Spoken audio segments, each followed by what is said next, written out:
Bakit? Yes, Miss Cara. Grabe. Thank you for having me. Looking forward po talaga ako sa guesting ko dito. Kasi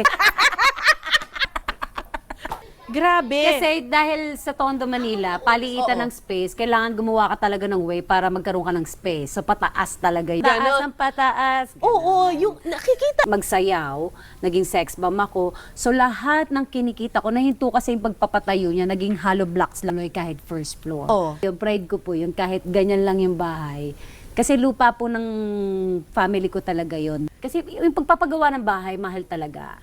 So kung bahay ang binibuild ko, yung pamilya din namin. Oo. So pinag-aaral ko pa rin yung pamilya ko, wala naman nakakaalam. Nung bata pa lang ako, syempre, hindi naman talaga perfect lahat ng family. Kaya sobrang nakaka-proud po yung pag-aalaga ng mama ko sa amin. Kasi nung yung father ko, siya ng ibang pamilya.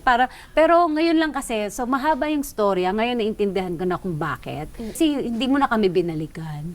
So para sa aking bata pa lang, kasi at the age of I would say 13 years old. So kung makapagtapos ng pag-aaral, pero ko muna bago ako. Yun kasi yung mindset ko dati. So, Ano ba yan? Medyo deep. Pero yun lang, but now I understand bakit nangyari lahat. Pero nung time namin, very foundation ko siya. Naging foundation ko siya kung bakit siguro ako successful ngayon. Actually, nung na-interview kita noong 2003, nararamdaman ko na may galit ka pa. Galit po Marami ka talaga pang ako. hinanakit. Galit po talaga ako dati. Kasi, syempre, lahat ng bata may pangarap. Hindi naman kailangan sagutin ng mga bata yung problema ng pamilya. But then, nalagay ako sa sitwasyon na yun. Kabuting tao ng pamilya ko. Masarap sila tulungan. Kaya, kung ikaw yung nakakaluwag-luwag, ikaw na lang yung magbigay. So, happy ako. Kasi, parang ginamit ang sex bomb para makatulong ako, nakatulong ako sa pag-aaral ng mga kapatid ko. Yun lang. So, yung blessing siguro sa akin ni Lord, ngayon niya binigay. Proud ako kasi yung dahilan ko naman ay para sa kanila.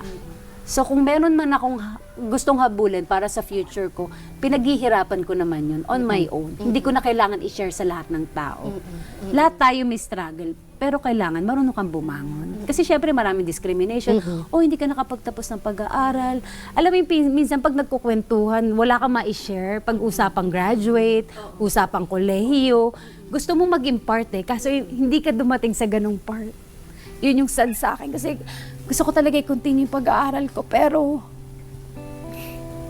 hindi nangyari. Hindi pa naman late.